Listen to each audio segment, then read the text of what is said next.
আপনি কি কখনো ভেবেছেন যদি আল্লাহ দয়ালু হন তবে কেন তিনি আমাদের কষ্ট দেন? আজ আমি আপনাকে কোরআনের সেই উত্তর জানাবো যা আপনার দৃষ্টিভঙ্গিই পাল্টে দেবে। আল্লাহু আকবার, আল্লাহু আকবার। আল্লাহ পরম করুণাময় ও দয়ালু হওয়ার সত্ত্বেও মানুষের জীবনে কষ্ট, ভয়, ক্ষুধা, দুশ্চিন্তা বা সম্পদের ক্ষতি আসে। কিন্তু কেন আসে? এর মানে কি আল্লাহ আমাদের ছেড়ে দিয়েছেন?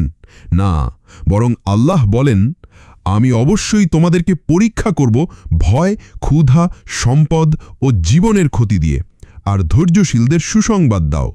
সূরা আল বাকারা আয়াত ১৫৫। তাই কষ্ট হলো আল্লাহর পরীক্ষা। ধৈর্য ধরলে পুরস্কার নিশ্চিত। কষ্টে কি গুনাহ মাফ হয়? হ্যাঁ প্রিয় দর্শক, কষ্টে গুনাহ মাফ হয়।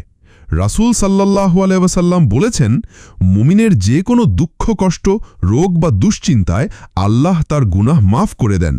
বুখারী ও মুসলিম। অর্থাৎ আপনার রোগ, আপনার অশ্রু, এগুলোই আপনার পাপ ধুয়ে দেয়। এটি আসলে আল্লাহর রহমত। কষ্ট কি মানুষকে আল্লাহর দিকে ফেরায়? হ্যাঁ, ফেরায়। আল্লাহ বলেন, আমি অবশ্যই তাদেরকে ছোট শাস্তির স্বাদ দেব বড় শাস্তির আগে, যাতে তারা ফিরে আসে। সূরা আস-সাজদা আয়াত ২১। কখনো কষ্ট হয় জাগানোর জন্য, যেন আমরা গুনাহ থেকে ফিরে আসি। কষ্ট কি মর্যাদা বাড়ায়? হ্যাঁ প্রিয় দর্শক, আল্লাহ বলেন, নিশ্চয়ই আল্লাহ ধৈর্যশীলদের সঙ্গে আছেন। সূরা আল বাকারা আয়াত ১৫৩।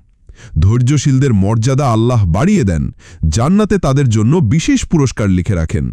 কষ্ট কখনো আল্লাহর রাগ নয়, বরং এটি পরীক্ষা, পাপমোচন, সতর্কবার্তা কিংবা মর্যাদা বাড়ানোর পথ।